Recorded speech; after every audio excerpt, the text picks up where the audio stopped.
Hello, my friends. Jerry Rosa here in the Rosa Stringworks workshop. And yeah, it failed. I don't know what happened. Never did that before.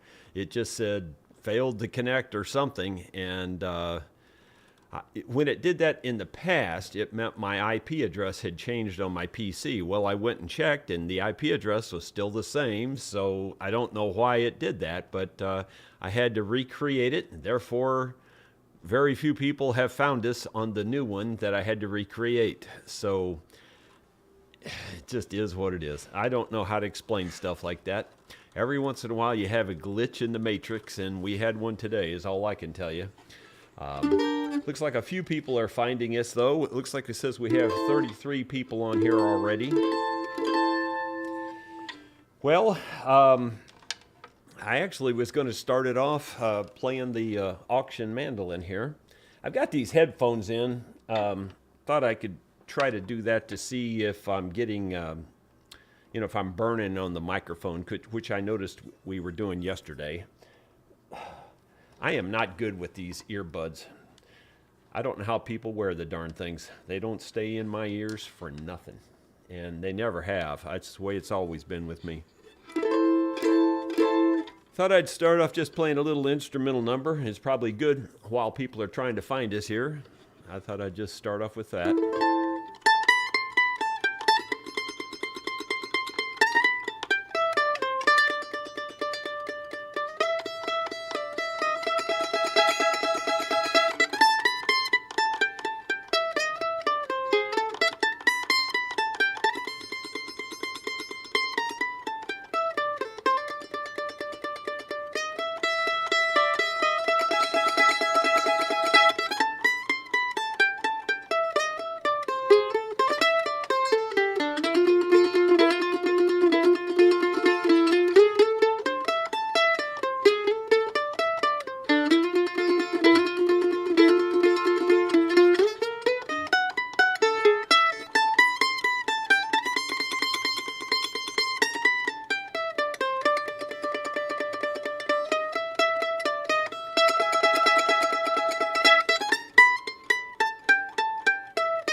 '64 viewers on here now, so maybe people are finding this. For those of you who are just joining, something happened. There was a glitch in the matrix. I don't know why it wouldn't work. It just said it failed to connect this time. And in the previous times when it's ever done that, it's meant that my IP address changed. So I ran to that spot to fix that, and that wasn't the problem. So I don't know what caused it. It's just one of them deals. Well, that was my little instrumental I wrote called Jenny Vaughn, and I played it on the auction mandolin. I did raise the strings just a little bit this morning, and playing a little bit better. Still needs new strings and still needs a little bit of tweaking.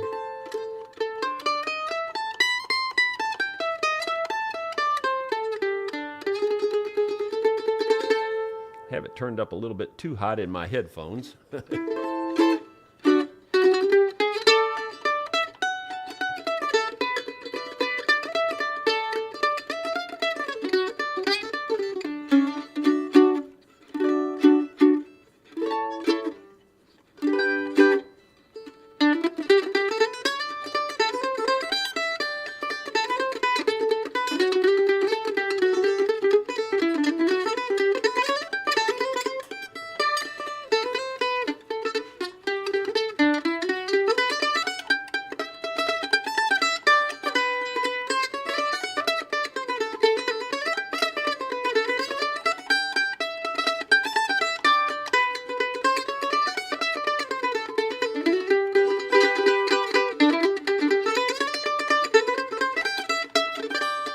Yeah, you just feel the strain in your hands. You just feel it, and it just finally overtakes you, and you just can't hardly do it. Yeah, that's why I'm talking about giving it up, because it's just it just isn't possible to keep doing it. The strain just builds up over a time, and it's like a light just a minor ache, and then it just gets a little bit more, a little bit more, and a little bit more the longer you go, you know. It's not like it's real painful, but it's just annoying. And it's really difficult to keep going at some point.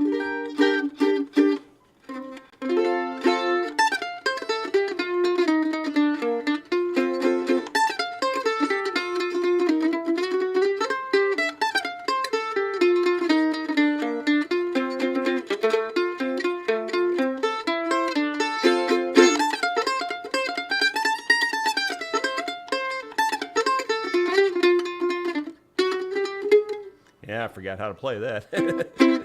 I don't know. Just ain't worth it anymore. I'm also struggling with this earphone thing and so I think that's part of it too. Anyway, I could come up with more excuses, I'm sure. Looks like we got 89 people here now. Well, I'm sorry about the problems this morning. I don't know what caused it. I really don't. I just did the normal stuff, and I noticed that it came up with some error message, and something flashed up on the screen, and I went like, that ain't normal. And I knew it didn't work. You know, it said something about something failed. I couldn't see what all it said. I don't read fast enough to read it because it didn't stay up there very long. But I knew something was wrong. So anyway, I guess we're back together. Hopefully it works. It still says only 89 viewers, so I'm kind of hoping it'll show, the rest of them will show up here maybe. There's 104, so that's the other thing, is it doesn't update immediately. Well, I don't have a lot to cover today. I worked most of the day yesterday, in fact almost all day. As soon as I got done with the vlog yesterday, I started editing a video, and then I took a lunch break and then edited the video till about I don't know, 3:30 yesterday afternoon, and then was just wore out. But I finally got through one full first draft of the video. It was about 3 hours worth of raw video, and I've got it down to about an hour and 15 minutes. That's on the first draft, so I'm going to go back through it and try to finish that up yet today. But JR's got other plans for me. He needs help with, he's doing a remodel, and he on some of his house, he's working on some things, I think in his laundry room area. And his utility closet is pretty small, and I think the electric main panel is in that area, and he needs it moved around. It's actually facing out into the hallway, which is kind of weird, and he wants it to face inside into the utility room, which makes more sense. And so I guess got elected to go move his electric main box and turn it around, which, you know, you can imagine that's not that easy, because you got all those wires coming into it, and when you spin it around, everything's 180 degrees off. So, yeah, I got my work cut out for me. I already know that. And yesterday I also found time to haul a small load of firewood, which I did that. And other than that, I think I just watched YouTube videos. But it filled up most of the day just doing all that. I found something in Randy's paperwork, the fellow that's auctioning off his instruments. I found some things, and I thought I'd share them with you. Here's his information on the Martin guitar. It's got an original owner's card there. Is it focusing? Yeah. And it says registration date was 12/17/83. This is a warranty certificate, also 12/17/83. And here's his actual receipt for purchasing the guitar, and it was just under $900, $896.76. Now that doesn't mean we're going to sell it for that, because these particular guitars have appreciated, and you know, I do want to get as much money out of it as I can for Cecilia. As I told you, Cecilia's got some health issues, and but it's he bought it on looks like he bought it on October 10th, 1983.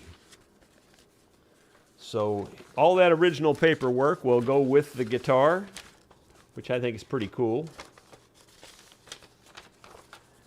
That was for the Martin guitar. He's got some other paperwork here that really doesn't amount to a whole lot, other than it's just nostalgic for me, and I'll share it with you. At one time, I was putting out brochures, when I was building instruments in the early days, and this was right after color printers became a thing, and so I had a good laser color printer, and this mandolin here is the mandolin that went to Shibukawa City, Japan.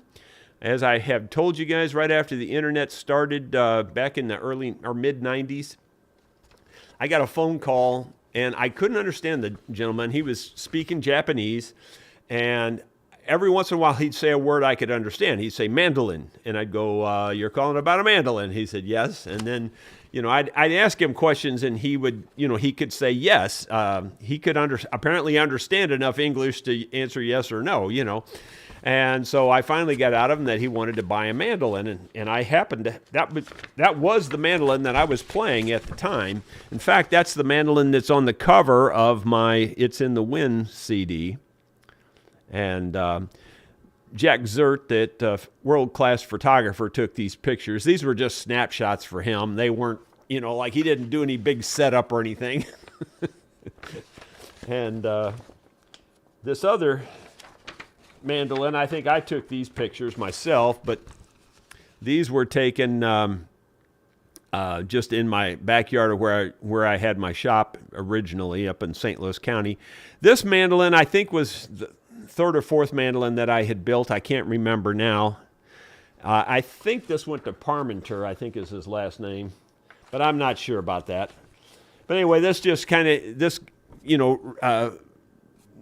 talks about all the features and different things on the mandolins. And like the custom model at that time, that's the one that Randy ended up with, was $22.95, and the standard model was $16.95 at that time. Now this again was in the roughly early mid-90s. So, and then I've told you before that Rosa String Works that was the name of the business because I was selling strings and things originally, or at least it was kind of all-encompassing, but I was selling a lot of strings back then. This was one of my very early price lists, and he had that in his case also. And it's, try to find something that would make sense. Martin Phosphor Bronze. If you order one set, they were $3.97 a set. A little more than that now. My cost is more than that now. And, and then it's just page after page of strings. I was selling a lot of strings, and there's a lot of strings on here. And then this order form, and everything was done by mail back then, That was before the internet. And anyway, I'll probably include these bits of paperwork with the mandolin if somebody gets the mandolin, so it'll just be some nostalgia, if you will. And I think that's all the paperwork that I found in there. Let me see, there was something else. I don't know if this applies or not. Oh yeah, this was just another piece of paperwork that I had given him. It was for a bill. I charged him $30, and I did some kind of work. I did some fret leveling, and I don't know, and I put a deer antler saddle on something, and I don't know if it doesn't say if it was on a mandolin, guitar, or what it was, so I don't know what it was for. Anyway, I guess that's it on Randy's stuff there again. I did not have time to look into the auction yet. Hopefully, that was going to be one of my plans for today, but now it looks like as soon as we're done here, I'll be heading over doing some electrical work, as I mentioned.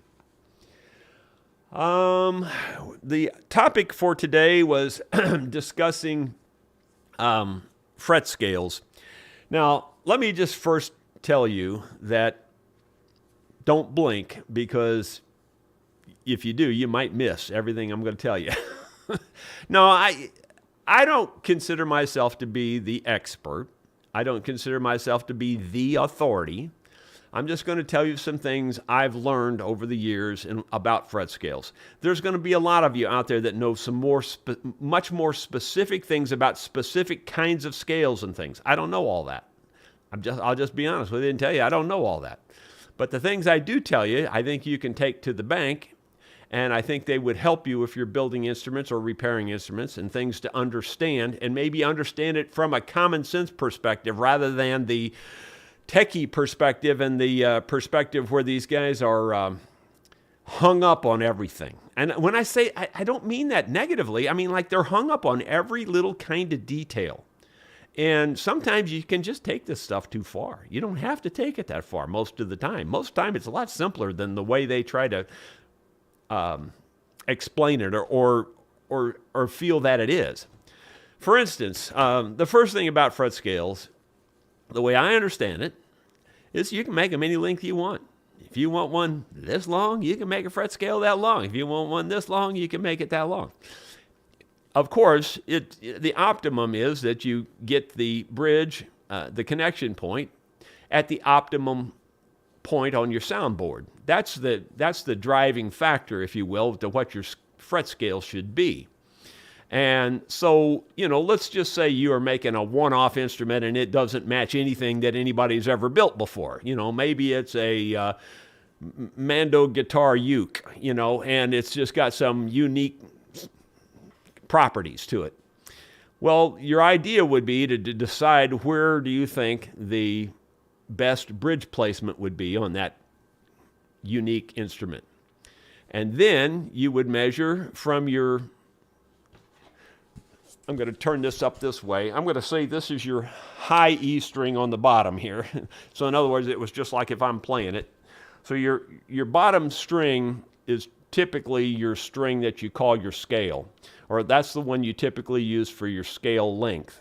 And you go from the place where it leaves the nut, and the last place it's touching the nut, to the, I guess you'd say, the first place it's touching the saddle. That's your fret scale. And so you would want to work it out. If you were building this one-off instrument, you would want to work it out so that whatever that length is, that's your scale. And they have scale calculators nowadays, which they didn't have when I first started. I think they had formulas and stuff, and I used some of the formulas and all that kind of thing back then, but I don't remember any of that stuff. But, the point is that you can work out any scale length you want. The idea is that you want your bridge and your saddle to land in the optimum place on your soundboard. So on this one-off instrument, it doesn't really matter what that scale is. You just then would calculate where your frets go. And then what you do when you're measuring those frets is you measure, again, from the inside of your nut here. It's always the inside of the nut to this first fret. Now, I don't know what that measurement is, but make up any number you want. So that's your first fret. Then you go back to the nut and you measure to this nut, to this spot. You do not measure from here to here. You never measure from one fret to the next. And the reason you don't do that is because it will compound your error. Let's say as good as you could do it, you're still 3/1000ths off when you do this. Well, 3/1000ths isn't very much at all. It doesn't matter, and nobody's going to hear it, even if you're off 3/1000ths. But if you add that 3/1000ths error to this, and this one's also 3/1000ths off, now you're 6/1000ths off. You're getting bigger, and then you add it to this one, now you're 9/1000ths. And you keep adding on, and your error gets bigger and bigger. Where if you start here and measure to here, and now you're 3/1000ths, well, you're still only 3/1000ths off. If you measure from here to here, and say you're 2/1000ths off, now you're only 2/1000ths off on that one. Your error doesn't compound as long as you keep measuring from the same place. So don't ever, if you're making your own instrument, don't ever measure from one to the next, to the next, to the next. always go back to your nut and measure to wherever that fret is. It's like if you've ever built stairs, that's what happens with stairs is you'll do all your careful calculations for your stairs, and you think, well, I'm only a 16th off. That ain't no big deal. But by the time you get, if you're off a 16th on each stair, by the time you get up to the platform, you're a full inch higher than your platform or a full inch lower than your platform. That's the same kind of problem you have here. So you don't want to ever do that. You don't want to, have a compound error. You can go online, just search on Google it and find fret scale calculators. And I'm sure you can find them. I haven't done that in years, so I don't remember a good one or, anything about that, but I'm sure you can find it. If anybody has specific information on that, feel free to put it in the comments. But you can do that. And again, though, the important thing is even if they show the scale from one fret to the next, don't do it that way. Add it up and measure from the one to this. In other words, like if they say the first fret is, I'm just going to say 1.5 inches, and the second fret is 1 inch more.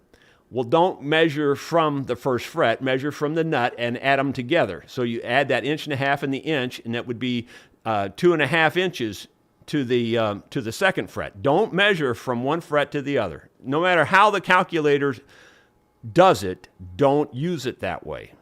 That's my point about it. All right. Then there was a question the other day about my fret scale on my mandolin on that.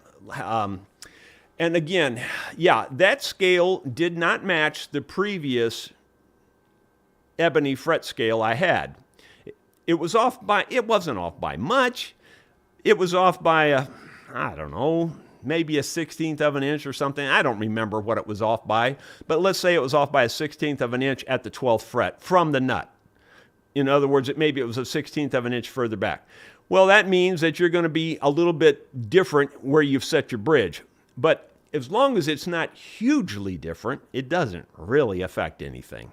I mean, like if it made a huge difference, if you moved your bridge back a 1/2 inch or something, well, then it may not be in the most optimal place on your soundboard. But, again, within reason. And I know there's some techies out there that'll just think that's wrong. You got to have it perfectly right and you can't do, well, fine. If that's the way you feel free to feel that way. But the point is, when you just do it by the common sense of it, if it's off by a 1/16 of an inch down there, and if it's even that much, and I don't even remember if it was, but you're only going to be off by a little bit where you set your actual bridge and your saddle and stuff. So it's not that big a deal unless it is a big deal, unless it is a really big difference. So that's why it doesn't matter. As long as this, and this is something you just have to take for granted, and that is that the scale is sawn at the factory that they sawed it correctly. And, you just have to assume they did. And I would assume that any fretboard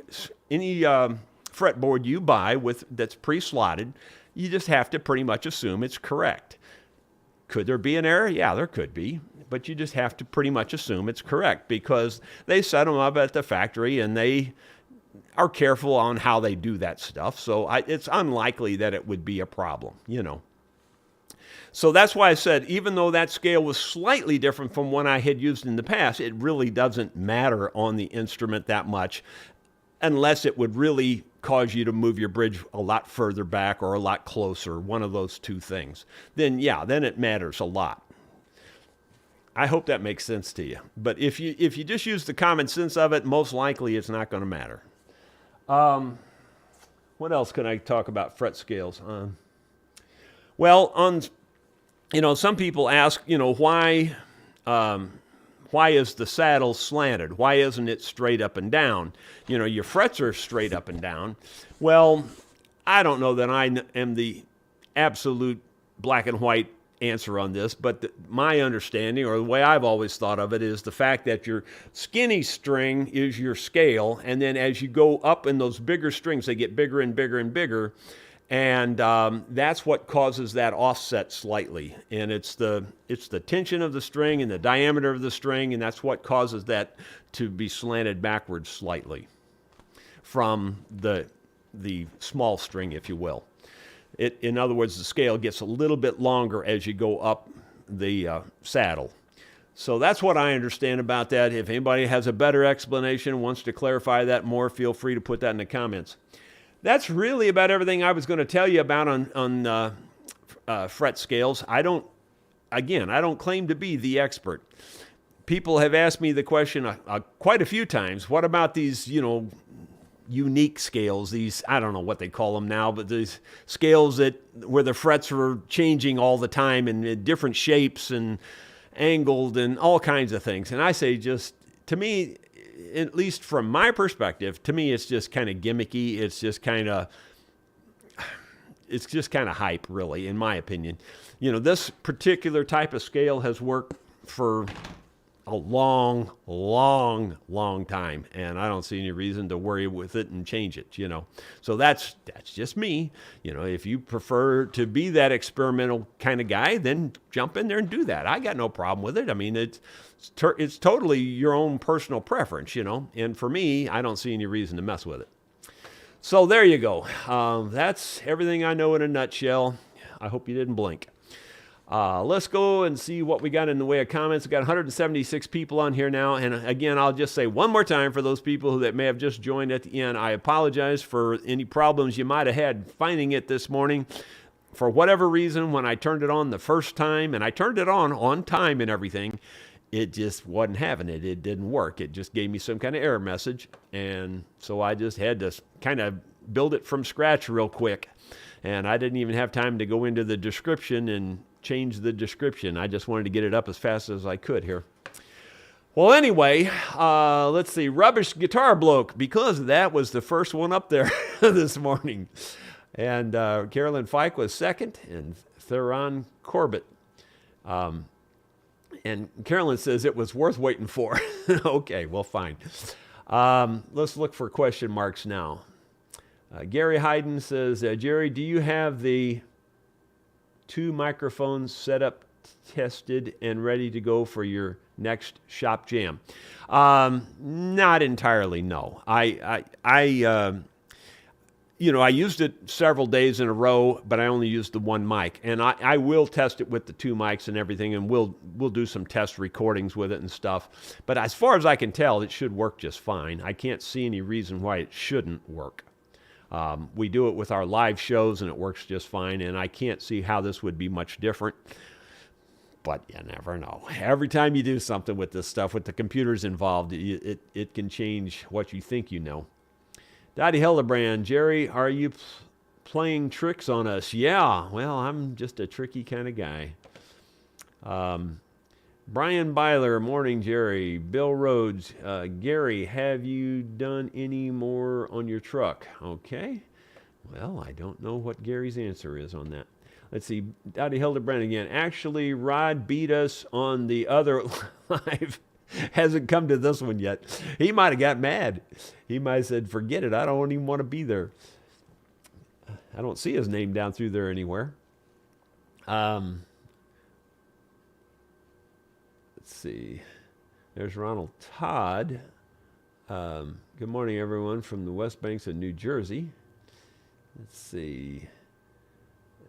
Reduce has a question mark at the end. Let's see if this is something I need to address here. Hi, I really like your videos, especially the new 3.1, which is really cool. Just got a mandolin kit and was wondering if you have any advice on what I should do to make it sound better. Well, you have to put it together.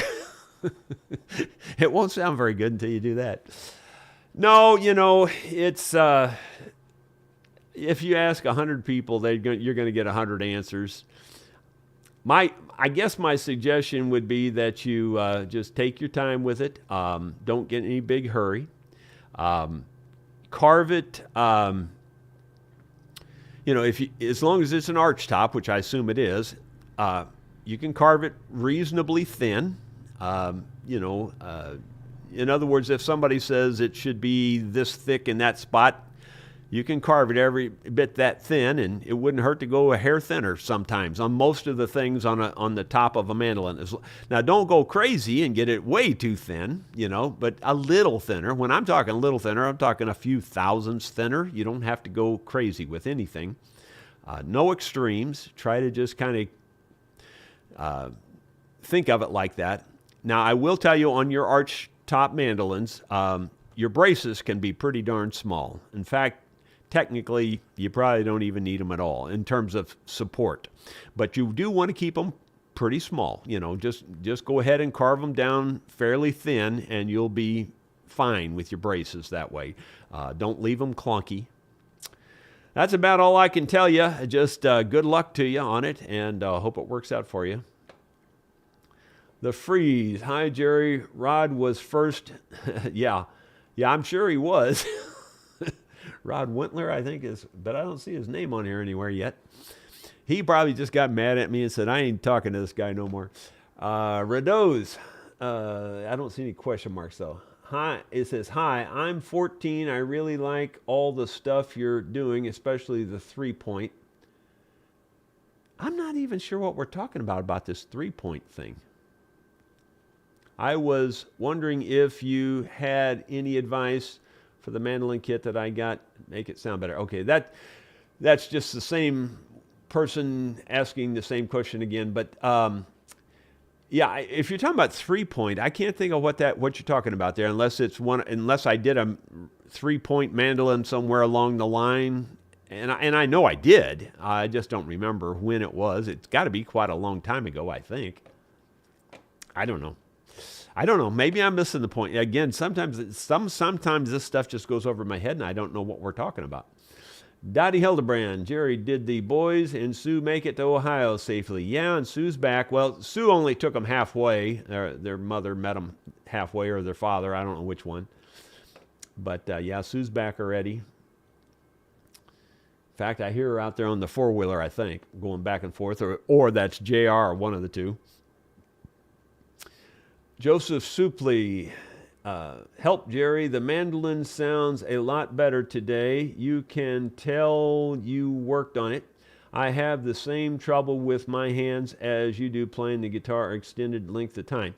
Yeah, like when I was playing that second little tune there, it was going fine at first, and it just kept getting more and more, I don't know how to explain it, tension or something in the fingers, and it was just like, and eventually it just builds up. It's not so bad when I'm in a jam with everybody else. Once you get your hands warmed up too, it's not so bad either. And I didn't vibrate them this morning or anything. And, it's early and that kind of thing. So they aren't really warmed up. That's a lot worse. We are going to be playing this evening at Dickey's Barbecue Pit in Rolla. And I hope I'll be able to get through it. I assume I should be able to. We usually start playing there at about 6 and go to about 8:30. So if anybody's in the Rolla, Missouri area this evening, feel free to stop in. We play on the first and third Tuesdays of the month. So this should be the third Tuesday, I think. Joseph Supley, that was supposed to be hello, Jerry, not help. Okay. Yeah, spell check. Yeah, I do that a lot. Well, I did one to JR yesterday. He asked for me to help him on that stuff, and I said, maybe I can help you tomorrow. And it came out, baby, I can help you tomorrow. He replies back, okay, sugar. It's just so dumb. So dumb. Dottie Hillebrandt, Jerry, has Sadie got you trained yet? I don't know. I haven't spent much time with her. It's sad. I should spend more time with her. I just can't. I mean, there seems like there's so many things get in the way. I should not have taken her. Is what I just shouldn't have taken her. James Cody, Jerry, have you ever seen a guitar you couldn't repair? Not as a brag, just as a fact. No, I haven't. I mean, there's been a few I've said, no, I won't mess with that. And like recently, it was like the classicals and the ovations. I just quit taking them because they were just, the hassle factor is the only reason. It's not that I couldn't fix them. It was the hassle factor. But in terms of any particular standard regular guitar, no, I've never seen one I couldn't fix. There's really nothing you can't fix on them. I don't know. I mean, and it's not a brag. It's just, it's like working a jigsaw puzzle. When you throw out 1,000 pieces on the table, it's like, wow, what a mess, and you just take your time, put one piece in there, the next piece. And that's the way it is when you're repairing something. You just, okay, how much of this could I repair fairly easy? And you start with that. What's the easiest thing I can fix right now? And you fix that. And then you go to the next thing and you go, well, now let's see if I add, and the only other thing you got to think about though, when you get into a really complicated repair is your order of operations. In other words, if you fix this, can I still fix XYZ later? Because sometimes if you fix something ahead of time, then you can't get the other part to fit in. So you got to think about the order of operations always when you're trying to repair something. But generally speaking, it's just one step at a time, for the most part. Yadi Hildebrand, James, I would say if he could fix a violin named Chocolate or a guitar that was firecrackered, I would think he could fix anything. Yeah, well, I wish you guys could have seen the firecracker mess. And like I said, I couldn't. I mean, I could have fixed the top. You can fix anything, but it wasn't worth fixing the top. And I said, look, I'm just building you a new top because it wasn't worth fixing. It really wasn't. It would have taken more time, and it never would have looked good anyway. So it wasn't worth doing. And so I just built him a new top for that one. But like I said, that's a fix. That's part of a fix. So, you just have to determine, is it salvageable or is it something I should just make new? And, if you just stop and think about it again from the common sense logical area, and that's all it is. It's just common sense logic.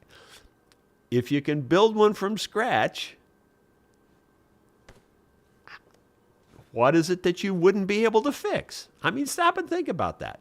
If you can build it from scratch, like you just got rough boards and you're making an instrument out of that, then when you get an instrument in that's been treated rough, what is there in there that you wouldn't be able to fix? I mean, if you just stop and think about it like that, that's the way I approach it, is just looking at it from that type of angle. So while it looks like it's a scrambled egg mess and you could never fix it, it's not like that, really. That's like, I wish I could have got my wife's reaction on Chocolate when she saw that come in the shop. It was something like, oh my gosh, there's no way you could ever, why did you take this? There's no way you could fix this. and when I saw it, I just went, yeah, well, set it over there, I'll get to it. It really didn't seem like it was that big a deal to me. And again, that's not a brag. I hope you don't see it that way, because it's not. It's just from that common sense standard point of view. It's just like, well, if you can build one from scratch, you can surely fix that. I mean, because there ain't nothing really that hard about fixing something compared to building it from scratch. Building it from scratch is a lot harder, in my opinion. Okay, Philip Chan. Good morning, everyone, from Vancouver, California, or Canada, sorry. Duh, I can't read. The Taylor classical guitar model NS32CE. NS for nylon string. 32 is 300 series. Spruce and sapele wood, or Honduras rosewood, which is like mahogany. Yeah, it looks like mahogany, but I don't know. It could be sapele because I know they look almost identical. You can't hardly tell them apart.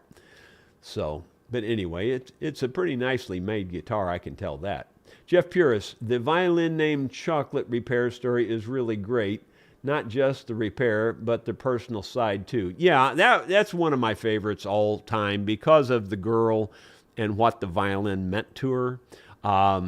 We were told, the backstory on it. She got it when she was real little, and she just absolutely loved the violin. And when it got crushed, she really, it crushed her. I mean, it really did. And the way they explained it, and I don't want to put words in their mouth because I don't remember the exact story, but it was something like, she kind of quit talking about it, and she didn't want to discuss it, and it was just like it was really upsetting to her. And so that one actually made it that much more special. And when she wrote her letter back, wow, yeah, it brought tears to my eyes, no question about that. Dottie Hildebrand, bad Bob, I understand why Jerry doesn't want to play. His hands hurt a lot. Yeah, they just do. I mean, it's not like terrible pain. It's kind of like, what it's like if you hit your finger with a hammer and how your finger's sore. Well, that's kind of the way the whole hand is. It's just sore, It's not like terrible pain. It's just sore, and the more you do, sometimes the more it hurts, But I mean, there's lots of people way worse off. I'm not complaining. I'm trying not to complain about it, but I'm just trying to be factual, Dottie Hildebrand, truly love to hear Jerry to play and sing. Well, thank you. Okay, well, Rideau's put that same comment again. Ronald Todd, thumbs up, everybody. Thank you. Hope everybody will. Aaron, how do you determine scale length on viola? It seems to be wildly random compared to everything else. No, not really.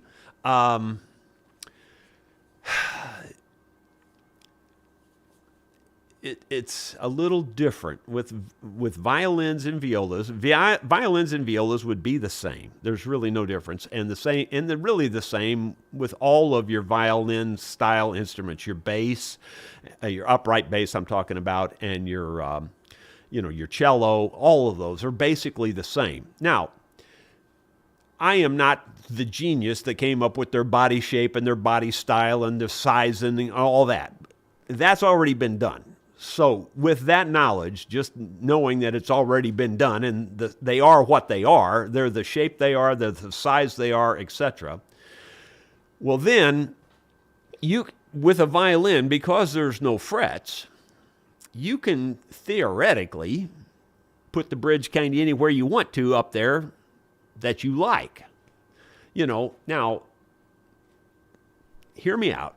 I mean, you don't want to just do that. You just don't want to set it in some random space. You try to standardize it to some degree. And on a violin,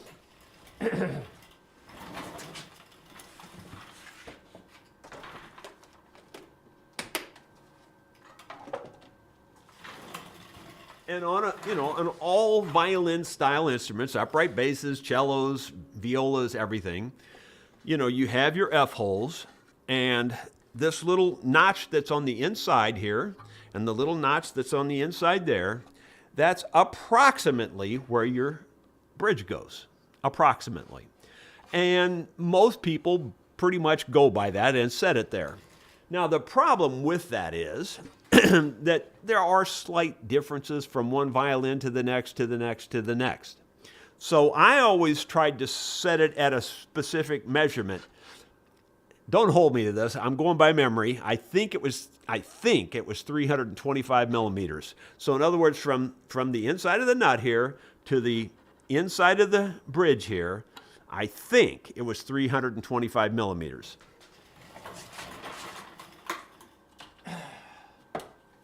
Let's see if I'm in the ballpark at least.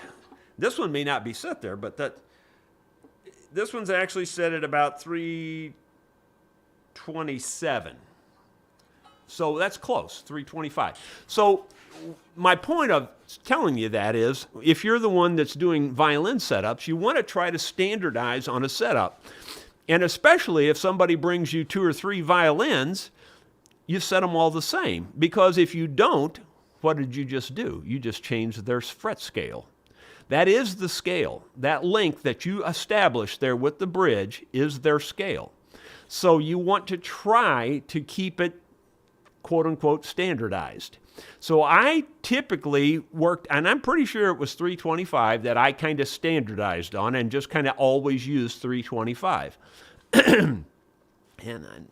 Now, occasionally that looks really weird on an instrument because it's just made different for whatever reason. So in that case, if it just looked really different and the instrument was made different, then I didn't use the 325. Then I went back to the little notch thing here, and I tried to make sure that it was close to those notches, because that's the norm, if you will, or the typical. But anyway, standardization, even on these kinds of instruments, is possible. Now, on a viola, I didn't do enough violas to tell you what that scale is, but you can look it up, and I'm sure there's people that have it written down out on the internet. And basically, on your viola, then you would want to try to line your bridge with these two notches, basically. Hope that makes sense. That's kind of the way you do it. And like I said, it doesn't really matter whether it's a violin or a viola or a cello or a bass. It's all about the same.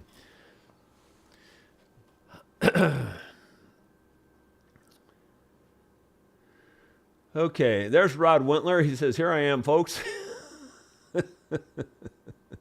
And there's Dottie, too. She's got another question where it says, on your next show, are you going to be in the man cave? Well, I'm thinking about that. We're thinking about it. The only hesitation I have is can we all fit up there well enough? And I think we can. I think we can all fit up there pretty good because, I doubt we'll have a lot of guests, so it'll be just mainly the band, and we'll probably do it from the man cave, actually, on our next live show. And let's see, moving on down. Rados says, I meant the 3-point mandolin that you made that you called the finest mandolin ever. Oh, okay, that extra third point. See, I don't think of that as a 3-point mandolin.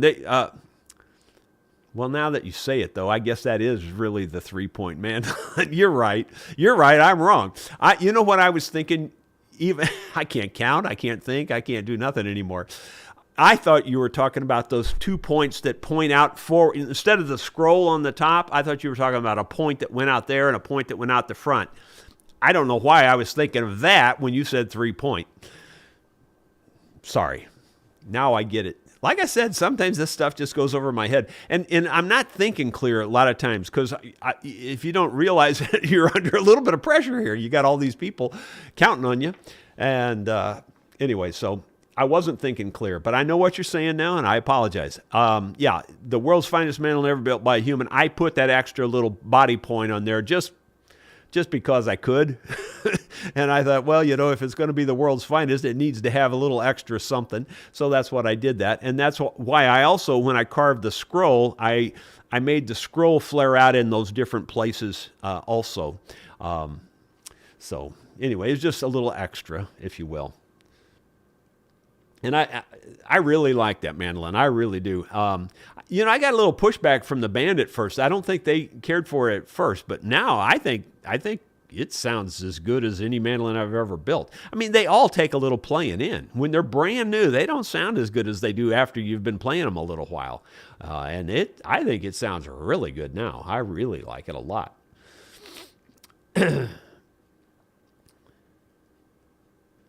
Dottie says, does heat help your hands? Well, I do that sometimes too, Dottie, and it doesn't, it seems to help a little bit, relax it. I tell you what, though, the vibration, for whatever reason, I don't know why, I would never have thought that. In fact, when Gary suggested it, I put it off for like 2 weeks. I had that vibration thing, and I kept thinking, I don't want to do that. And finally I did it. And it worked, and I was absolutely amazed. I really thought it would hurt. I didn't think it would help, but actually the vibration seems to be the best for me. So that's what I do. But heat sort of helps too, I think. Lloyd DeSalt says, "Are you still not a fan of the zero fret? It's been a while. Thought I'd check in." Yeah. Well, it's not that I think they're bad. I don't think they're bad. I'm just not a fan of them because, I'm not a real strict traditionalist, but that's one of those areas where I'm kind of traditional. I just like the standard look and feel, I'll tell you straight up and down that the zero fret is by far easier. It makes sense. Logically, common sense wise, it makes sense that that's the way every instrument should be made. So I'll give you that, but I'm still not a fan of them. I don't know why not. I just don't think, I tell you where I think why I don't like them is because, especially back in the 60s when I was growing up, the cheap instruments had zero frets. It was because it was easy. It was cheap, simple way to do it, and that's why I didn't care for it, probably. And that's probably just stuck over all these years. But honestly, like I said, by common sense, by logic, by everything I know, the zero fret is probably the way they should all be made because it takes the guesswork out of it. But I still don't like them. So there you go.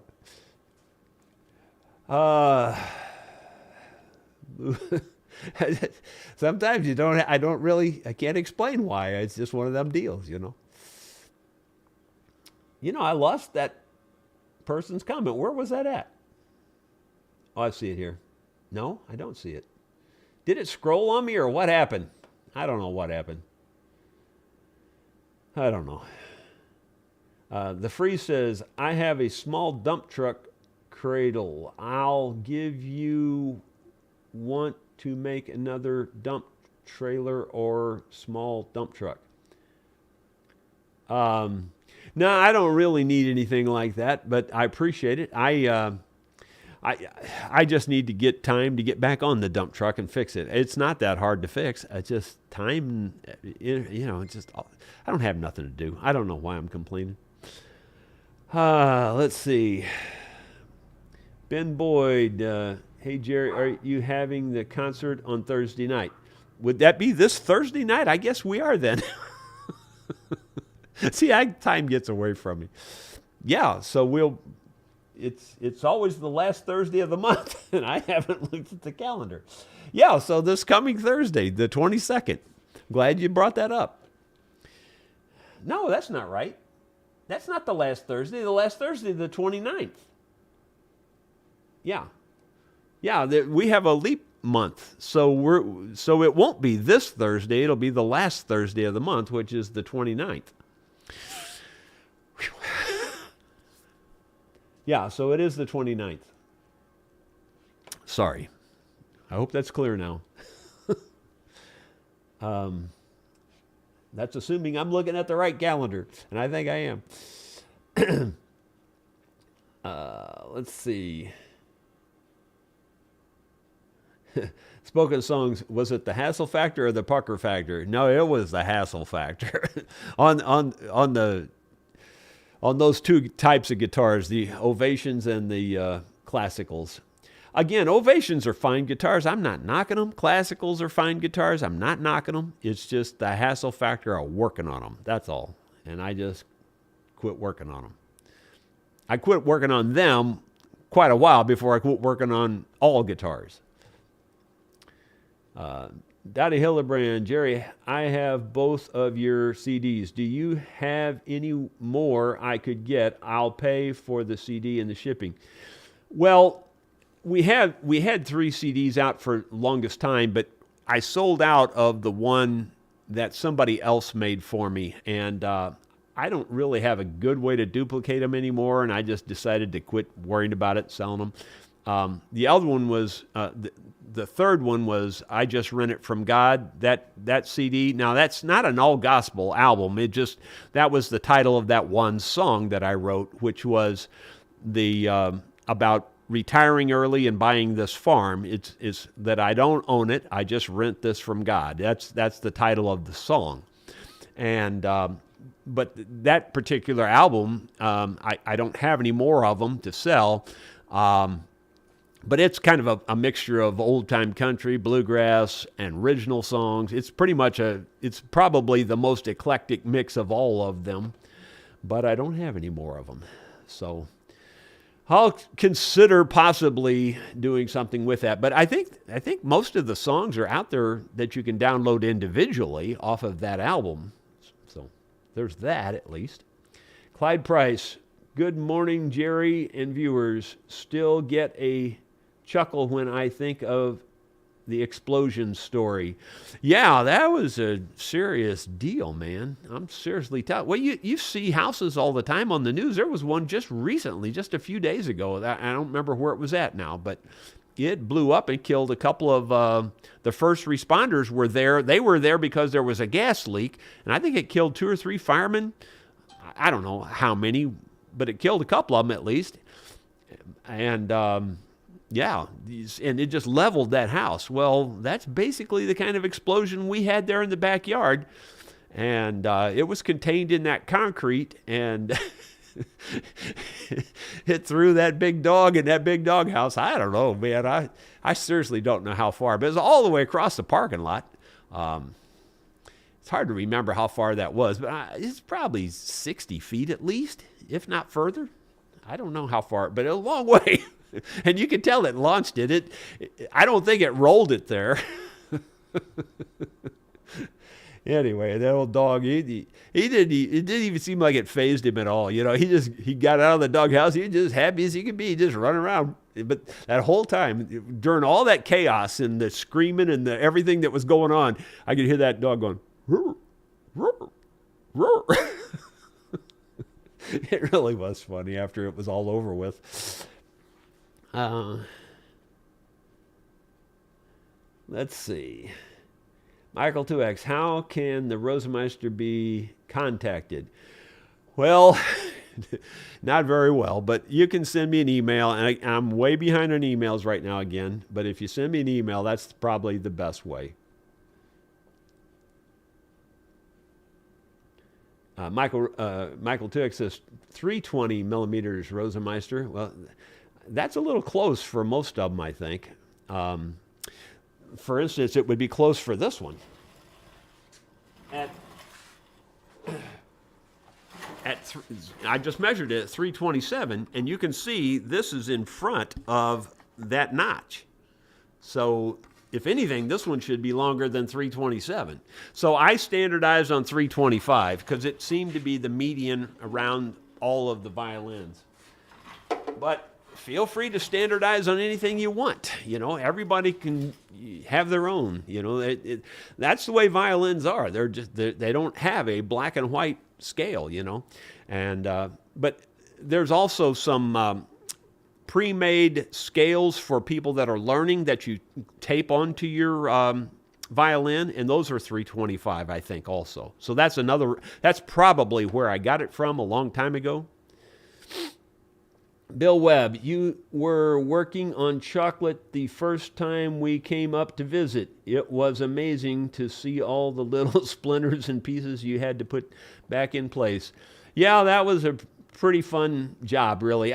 You know, when I get with those jobs, I don't think of them as hard work. I think of them as fun. I really do. I honestly do.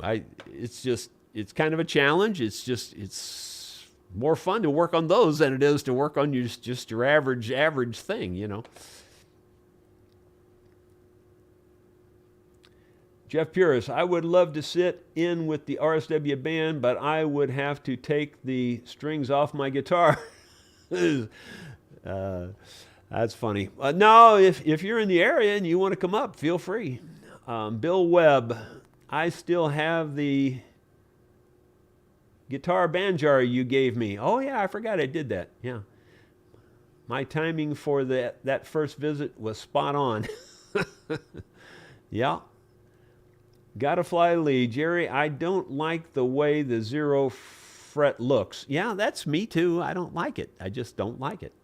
The neck looks better, cleaner without that extra fret. Yeah, I'm the same exact way. That's pretty much sums it up for me. and the fact that I just think they look kind of cheap for some reason. I don't know why they look cheap. They just look cheap, probably because of, like I said, back in the 1960s, a lot of those real cheap little Kmart things that you could buy and stuff like that, they had 0 frets. Simon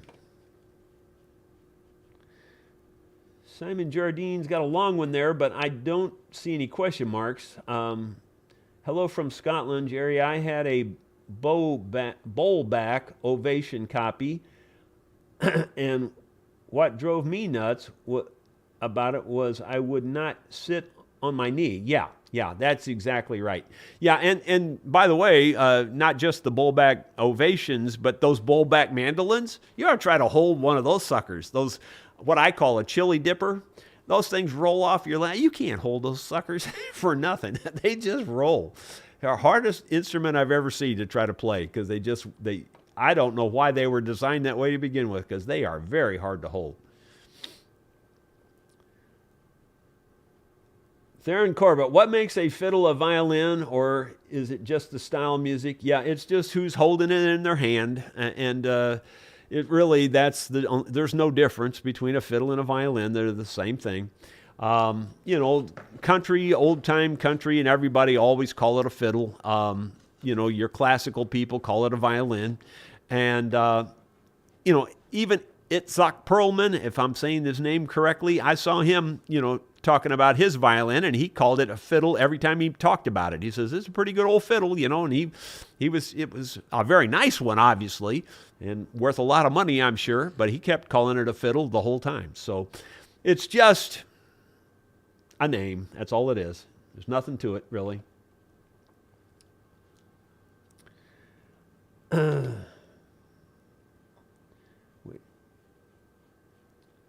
Yeah, Wavy Gravy says dogs are just a party animal and the world is a puppy toy. Yeah, and she is still just a puppy, and I haven't given up on her. It's just I don't have time to spend. That's the problem. I really just don't have the time. I shouldn't have taken her, really.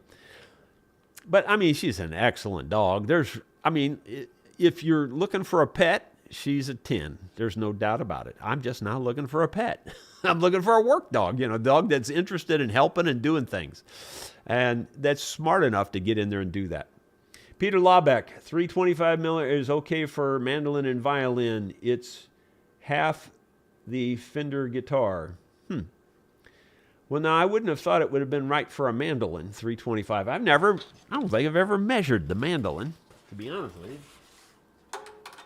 I thought the mandolin was longer than that. Yeah, I'm pretty sure the mandolin's quite a bit longer than that, actually. Well, it's not that much longer. I thought it was a lot longer. It's 355. So it's, 27 is, or 320, wait a minute. 325 would be there. So it's about an inch. It's about roughly an inch further back on the mandolin. This is sitting at about 355 or 356 right now. So the mandolin scale is a little bigger than your standard violin scale. At least that's what I know about it anyway. Not that you couldn't make a mandolin the same scale. There's no reason you couldn't. And, you can make any instrument, any scale you want, is really what it boils down to. That's what the gist of my discussion was today, is that fret scale it's not black and white like a lot of people think it is, Now, it is kind of, if you're building a specific size instrument, it is kind of set in stone. But you can build any kind of one-off instrument you want and make any fret scale you want. It's just the way it works. But you've got to know what the formula is, or use one of those fret scale calculators. And like I said, the most important thing of all is don't let your error accumulate. Make sure you measure from the same point on every fret. Don't measure from one fret to the other. Never do that. Never, ever, never, never, never do that. Okay, moving on.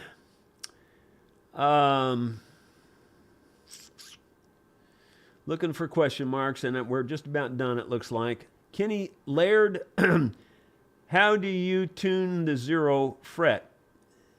Well, you don't there's no such thing as tuning on it that I can think of.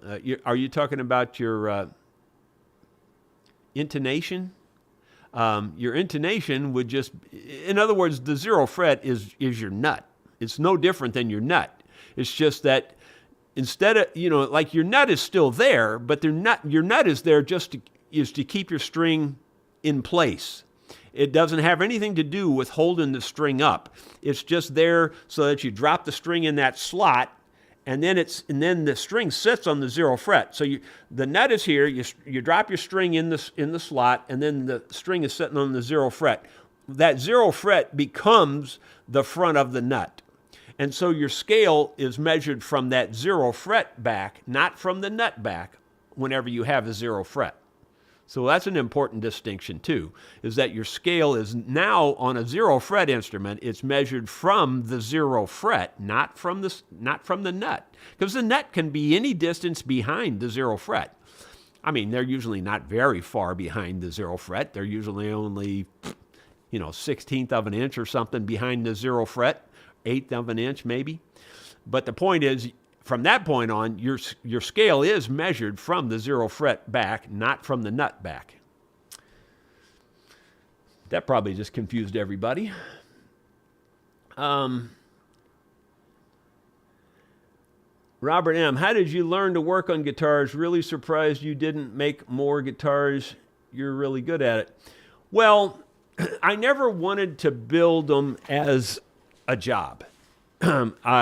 I mean, I like to build them and sell a few here and there, but I never wanted that to be my full-time job, because then it's a full-time job. And I wanted to enjoy doing it every time I did it. And, building 2 or 3 a year like I've done, instruments, 2 or 3 a year over the span of 40 years, that was perfect for me, because that way I didn't get burned out on it. If I had to do it all day long, every day, I got burned out on it. There's no doubt about it. And that's why I did what I did. And how I learned to do it was the story about, when I called Gruen guitar, my uncle had told me, he says, son, if you want a mandolin, just go get a Lloyd Loar mandolin and be done with it. So I called all over the country this was in the 80s, early 80s, like 81, 82, somewhere in there. And I called all over, everywhere, and finally got a hold of George Gruen, and he had a Lloyd Loar mandolin in stock, but he wouldn't price it over the phone, so I drove all the way to Nashville. At that time, they were selling pretty regularly for $6,000 to $8,000 for a Lloyd Loar mandolin, which was a lot of money in the early 80s. And I didn't have that much, but I was going to force myself to buy one, even if it was $8,000. Now, of course, knowing what I know now, I'd have bought a truckload of them, But when I got all the way down there and expecting to pay on the high end and maybe even $8,500, I thought maybe he'll really pinch me, and I'll have to pay $8,500, but I was willing to go that high. It was built on November 28th, 1924. And the reason I remember that date is because that's my birthday, except 1954. So it was my mandolin, man. It had my name in it. And he wanted $12,500. And I said, okay, I'm just going back home. See ya. And I just, put my tail between my legs and went home, And all the way home, I thought, I'm just going to build my own. And of course, when I told my uncle that story, he says, son, he says, you're wasting your time. There ain't no reason to even try that. He says, there ain't nobody builds them any good. He says, just get you a Lloyd Loar and be done with it. Challenge accepted. So I bought the Roger Semenoff book and I started building them. And the way I got into building guitars was just simply because, people started, as soon as they saw the mandolin I built, they said, well, could you fix this? Could you fix that? Could you fix this? And then people started ordering guitars because I had built the mandolin. I think the first order I got was a 12-string guitar, And so I hadn't even built a guitar at that point. And so I built that redwood top guitar that you see me play, that lots of people played on studio recordings. I built that redwood guitar in 1 week. And so that's where it all started right there, was just because somebody wanted a 12th string, and I hadn't even built myself one yet. So anyway, it's all history. Paul Akers, can a 0 fret be converted to a nut? Yes, and I've done that. You just saw it off right there. Your fret is in a slot. And so you just saw through the fretboard at that 0 fret. You just saw all the way through it, slide your nut up there, and you're good to go. Now, you might have a little space on the peghead side of your nut because of that, but, you either live with it or fill it in or something. But yeah, you can do it, no problem.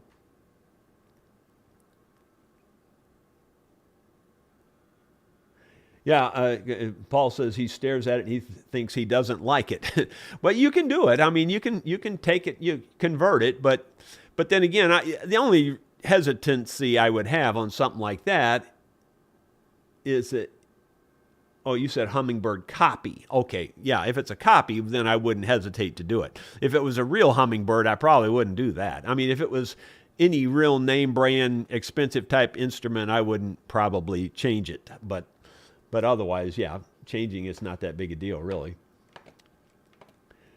Jerry, what size fret wire on a mandolin? I always use their medium, Stuart McDonald's medium fret wire. I don't like the little tiny fret wire is fine, but I sure don't like the big fret wire. So I just use the medium. I don't like the big fret wire on a mandolin at all. And I know a lot of people just swear by it, but boy, I don't like it. Yeah.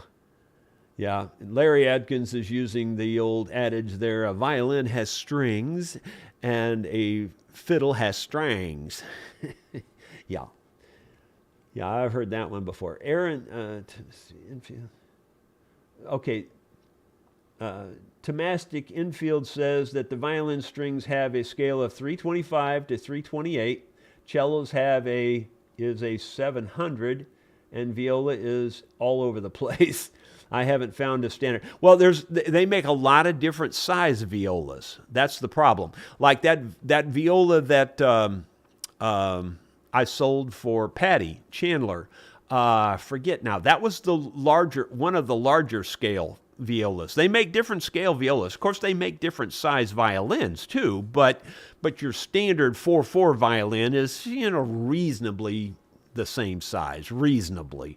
They're different, but they're in the ballpark of being the same size. Where the violas, they make them, I think, and don't quote me on this because I don't know this, but I think they make them from 15 to 17 inches. I think that's the norm, 15 to 17 inches. It could be a little more on either end. I don't know, but roughly like that. Let's see. Guys, I think that's going to be it.